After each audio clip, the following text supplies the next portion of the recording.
It was the hottest ticket in town. It was the entrance to one of the most hotly contested issues today being debated in court, and that was on the rail project, whether it should move forward or whether it should stop.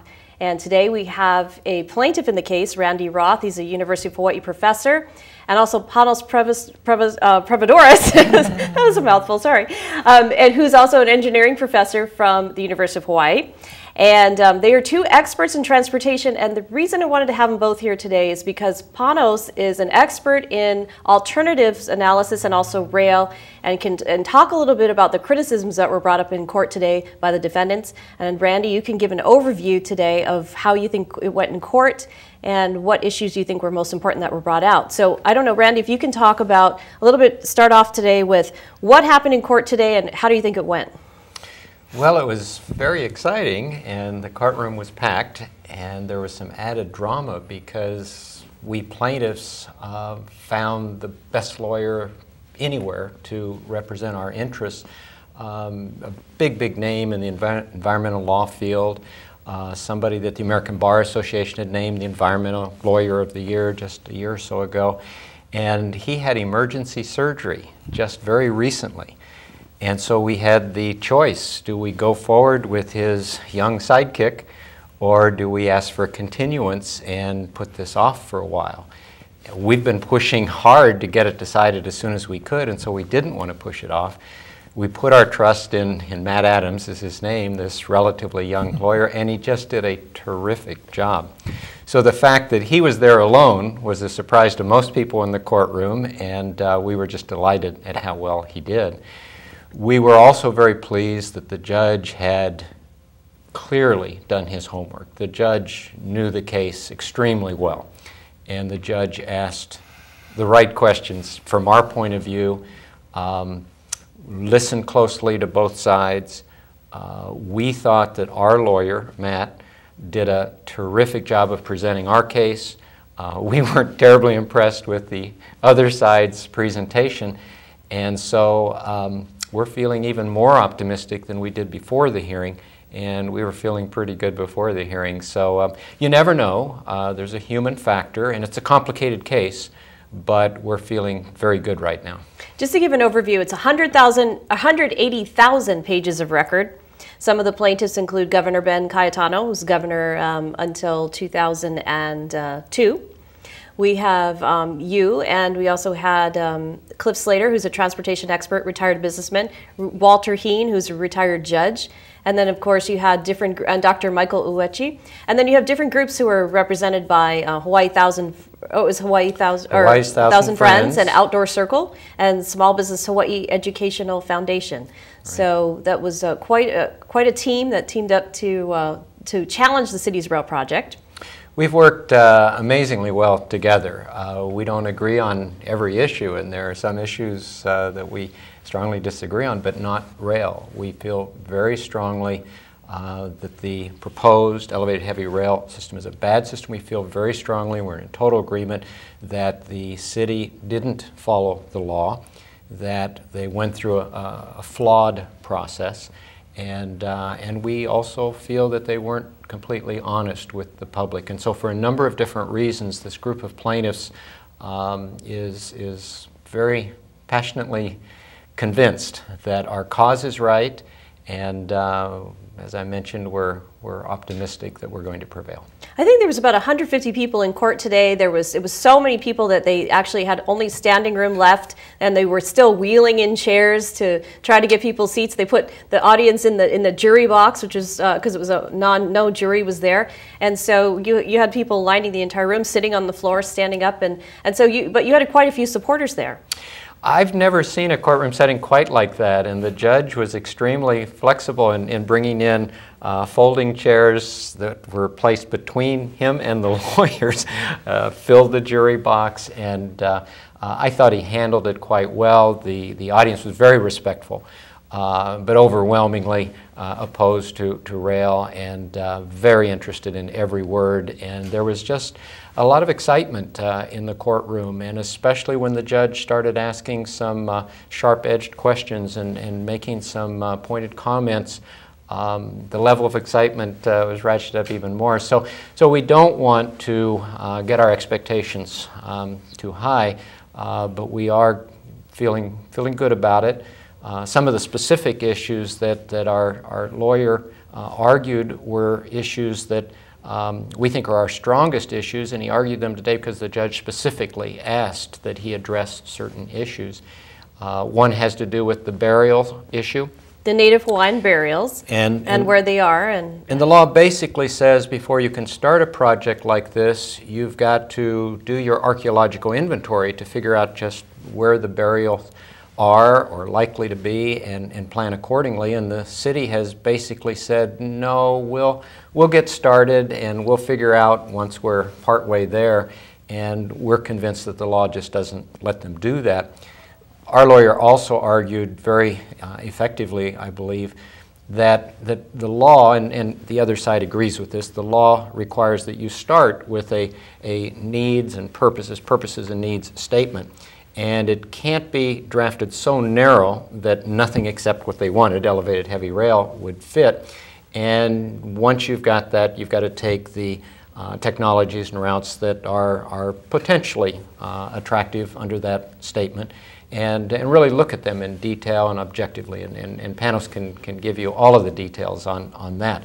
But from a legal standpoint, I thought our lawyer made an excellent point that either the city defined that purposes and needs statement too narrowly, or if it wasn't too narrow, then they simply failed to consider a number of potentially attractive options. And the one that he stressed was that just in 2003, the city and the FTA and the same consultant, Parsons Brinkerhoff, had concluded that the BRT, Bus Rapid Transit, was actually the most attractive option at that point in time. And yet now in the EIS that the court is taking a look at, it didn't even make the cut. It wasn't even considered something worth looking into in great detail under this alternatives analysis study. So we felt from a legal standpoint, we had them in a number of areas, one having to do with burials, another having to do with purposes and needs statement, several of them having to do with historic structures and the damage that is likely to be done, the use of various protected properties. So from a legal standpoint, it's a complicated case, but our lawyer has argued as well as it can be argued. The judge has given every indication of understanding the law and the facts and the arguments. And so on the legal front, we're feeling pretty good. Good. Okay, now I'm going to throw this out to you, Panos. Some of the claims that were made today by the defendants, actually there was specifically the intervener. Mm-hmm. There's an intervener from the Pacific Resource Partnership who teamed up with this group called FACE, Mm-hmm. which is kind of a socialist group that advocates for more affordable housing. They were challenging, they were trying to intervene in the case. You can correct me if I say any legalese wrong, incorrectly. So far you've got it exactly right. Okay, but they were allowed to speak today as well. And so Bill Meheula represented them. And he claimed that a bus rapid transit system would still take people 4 hours to get to work. Is that true, or he's claiming from the Kapolei to Honolulu? It is quite unfortunate that Meheula is not under oath, because we could actually pursue this statement. He just made a statement. Now, Cliff Slater has put it on the website honolulutraffic.com that today the BRT Express Bus C from Kapolei to town is faster than the projected time of the rail. I mean, today, without any special arrangements for the BRT, in other words, we really don't have a BRT system. We have a quasi-priority system, and they don't make too many stops, and they utilize the zipper lane. But Kapolei to downtown, 2 minutes faster today than the future time of the rail. So, I mean, what he said in court is a clear lie. I mean, we're not talking about a misstatement. We're not talking about an approximation. It's untrue. We have physical BRT buses running today, Country Express C, and its time is faster than the projected time of the rail. What else can I tell you? I mean, this is outrageous, really. Well, one of the big buzzwords that the other side had today was called transportation equity. Transportation equity. So they were trying to say that, well, we have to give these people, you know, a chance to get out of their cars because maybe they can't afford the gas, they can't afford the parking in town, so we have to give them an alternative. So what's your response to that? Well, actually, from a social perspective, and there is tons of research, particularly at UCLA, it shows that the most equitable mode of transportation is the personal car, followed by a very detailed bus system. And the Honolulu, the bus, sometimes they put it in their papers because it has very good accessibility. They say that in order for the poor people to find a second job, to maintain their job or find a job, basically what they need is accessibility to a fairly affordable mode. And typically a cheap car or a bus that goes to a lot of places is the mode that does that. The number one mode that absolutely does not help them because it covers too little an area is any type of fixed guideway project, whether it's steel on steel, maglev or whatever, because like our rail is 20 miles with just 20 stations. It's very limited accessibility for the people, and that is really not socially equitable. A different dimension on the same question that is actually wrong is also the apportionment of money. How is it possible now that in the future, since we started with a rail project, so to speak, that 94% of people that use bus and rail and car and use the roads will get 40% of the funding, and the 6% of the people that they may be using the rail by estimation will get essentially the 60% of the funding, because this is really how they are going to apportion the funding for the next 20 years. In other words, rail gets the lion's share to provide very little outcome, transportation outcome. How is that equitable? Another one of the questions, or one of the claims by Mr. Meheula today was, outside with the press, was that, you know, people can't really afford to go on a managed lane because, you know, here they are, they're getting, they're having to pay for through a hot lane or a toll lane, they're having to pay $4, $5, when the bus only costs $2.50. Right. First of all, the hot lanes is, the first two letters is high occupancy. That is the priority of the system.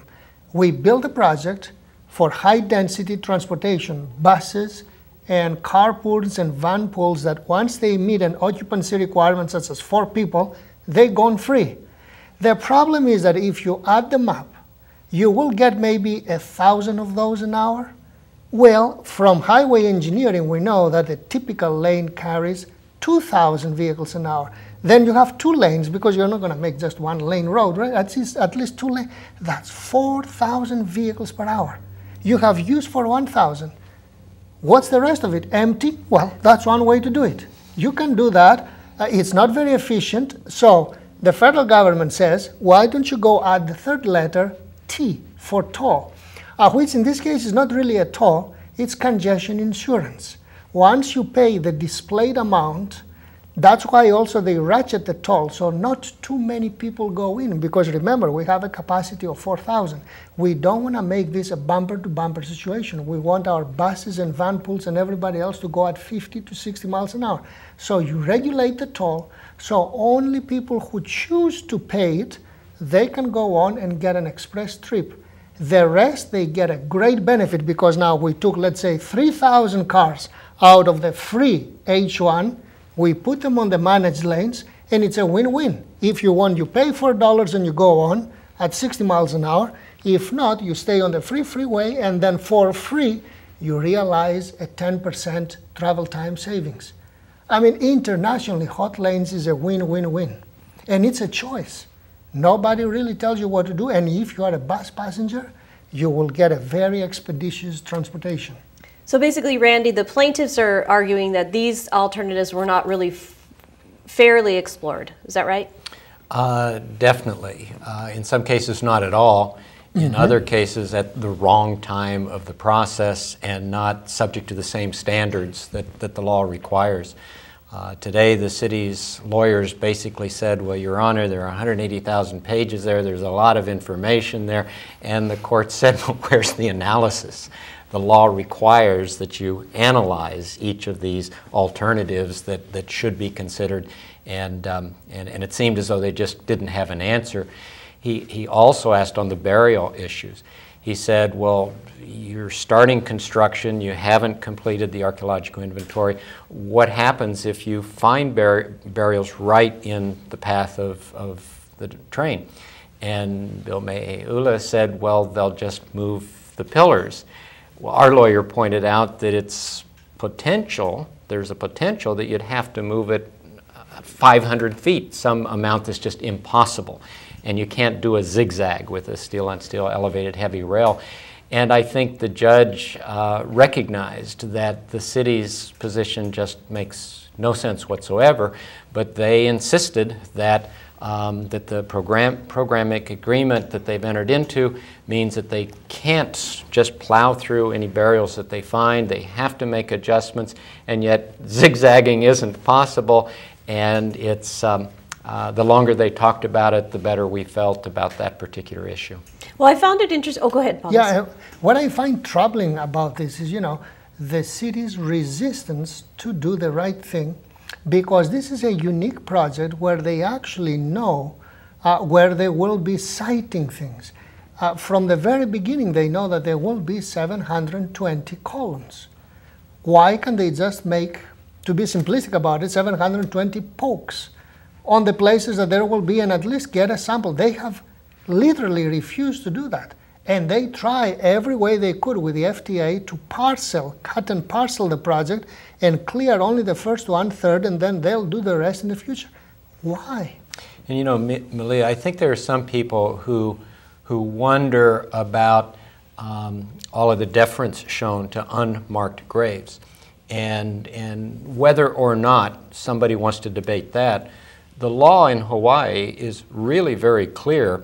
Those burials, once discovered, are just as if it were a cemetery. And imagine planning an elevated heavy rail right through the middle of Punch Bowl Cemetery, or any other cemetery for that matter. You'd say, wait a minute, you can't do that. And if they said, well, wait until we're halfway there and then we'll try to figure something out, the law simply doesn't let them deal with this issue the way they're trying to deal with this issue. And so it's one of 3 or 4 different legal positions that we're taking that we feel eventually will prevail on. Now, your side did bring up the fact that they already know of at least 2 burial areas that they'll run into. One was 150 feet, I think it was, right? And then there was another that was actually larger, it sounded like. Some of the experts in this area have basically said that downtown Kaka'ako area is burial central, in that we don't know exactly how many and exactly where, but they do know there are a lot of unmarked graves. They do know that there are some areas that are really quite large. And I think that's the reason why the city doesn't want to do their archaeological inventory until they've hit what I think they're considering a point of no return. It was quite interesting this morning. The judge wanted to know exactly what happens if he stops this thing. He said, has the city represented through its lawyers that it will tear down what it's put up already? And it was pointed out, yes, that the lawyers on the other side said anything they've done between now and the judge's decision can be torn down. They have the money to tear it down, and the cost would be acceptable to the city. To me, this is just craziness that they would be plowing forward under these circumstances where they don't have any assurance of any federal money for this. And you've got Governor Cayetano running for mayor, who has vowed to stop rail if he's elected. You've got our lawsuit, which I think we're going to prevail on at least 3 of our claims. We only have to prevail on 1 to stop rail.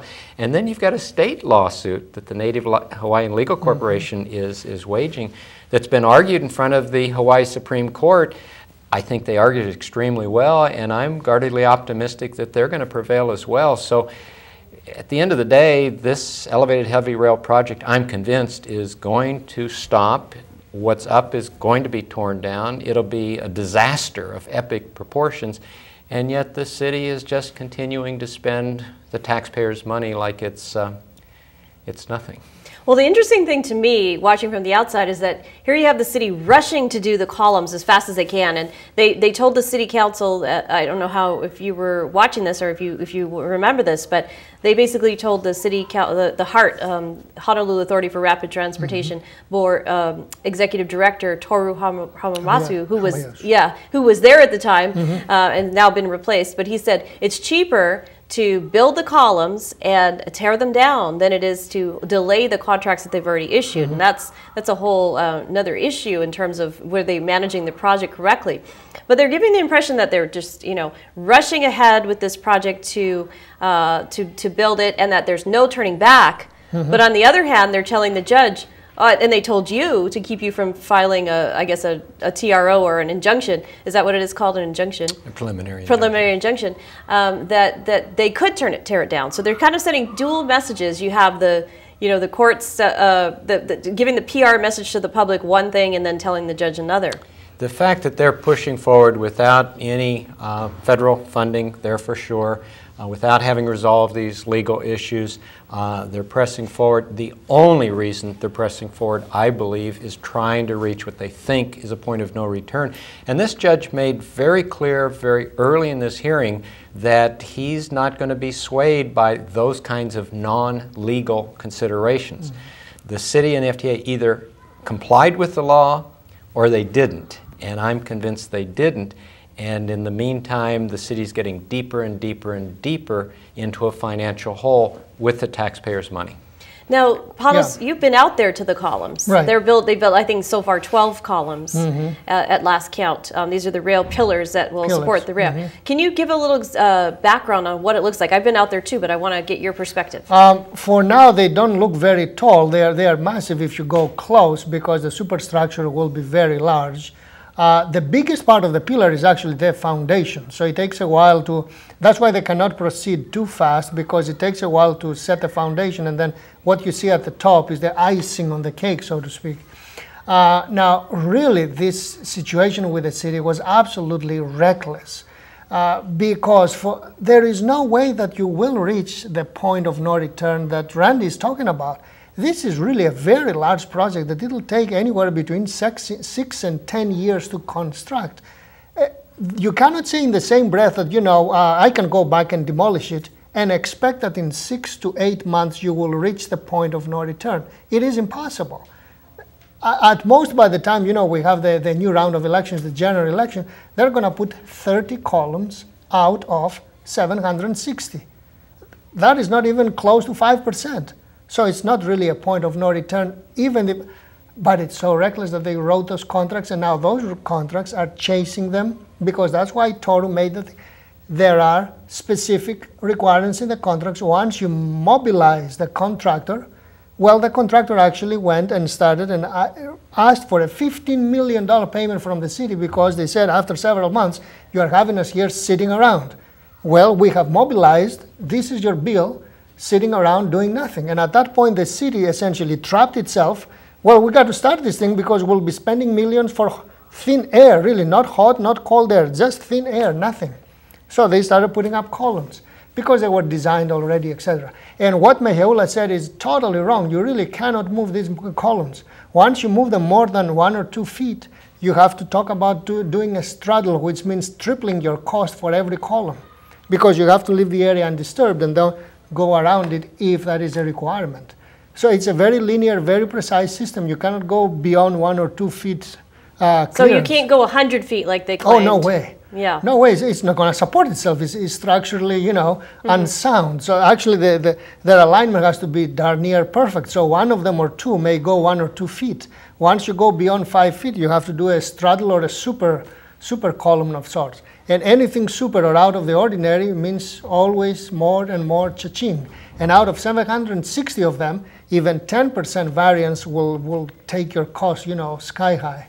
So the concept of the rail going like this and then suddenly going psh, and then psh, they can't do that, huh? We start talking about, mechanical and physical limitations of steel on steel. It's a very inflexible system. You cannot take steel rails and give them a 45-degree bend.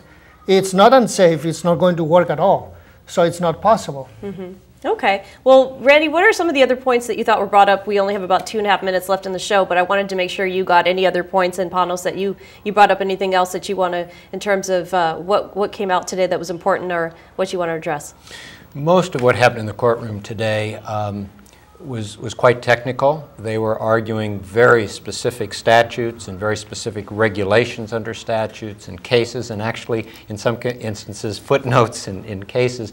And so not just for non-lawyers, but even for lawyers who don't specialize in environmental law, a lot of what happened in the courtroom today was almost like another language. But at its core, what our lawyer was arguing and making the proper citations to support was that the city decided ahead of time what they wanted, elevated heavy rail, to be more specific. Mufi Hanneman decided what he wanted ahead of time. And then we believe everything was done in order to back into, to justify what they had decided up front, and you just can't do that. We also believe that some of the things like the archaeological inventories, to know what you're dealing with on the burial issues, where the law requires you do that ahead of time, they haven't yet done it, and we believe the sole reason is because they know that they're going to run into some problems that are just insolvable, and so that argument was made very well. And then this alternatives analysis, where the law requires before you make your choice, you really have to give an objective, detailed look at the viable alternatives, when they didn't even look at the option that in 2003 rose to the top. The BRT was viewed in 2003 as the best, and then later it's not even in the running effectively. Those were the basic arguments. You know, I think there are a lot of viewers who are probably like me in the sense that they're just assuming that there must be some rationale for what the city's doing. There must be some basis for plowing forward, spending all this money, even with all this uncertainty that I've described. In my opinion, when this blows up on the city and costs the taxpayers at least hundreds of millions of dollars, I think people are going to look back on this as the biggest mistake anybody has made in this state's history, and yet right now the mayor and others just keep plowing forward. Panos, final thoughts in Final thoughts. I just hope that the judge gives a message to politicians and professionals that they cannot pre-select a solution and then ram it through the process. That is not appropriate for a city to go through a mega project and choosing between a specific project and nothing. There has to be choices, and there has to be details for all the choices. So we know about 1 to 2 months we'll probably find out what the answer is, right, from the judge, hopefully. It could be sooner, but I would, if I had to guess, I'd guess a month. All right, well, we'll have another show then and look at exactly what happened and break it down. Good luck to the cause. Right. All right, well, thank you for joining us today. This has been News Behind the News. Aloha.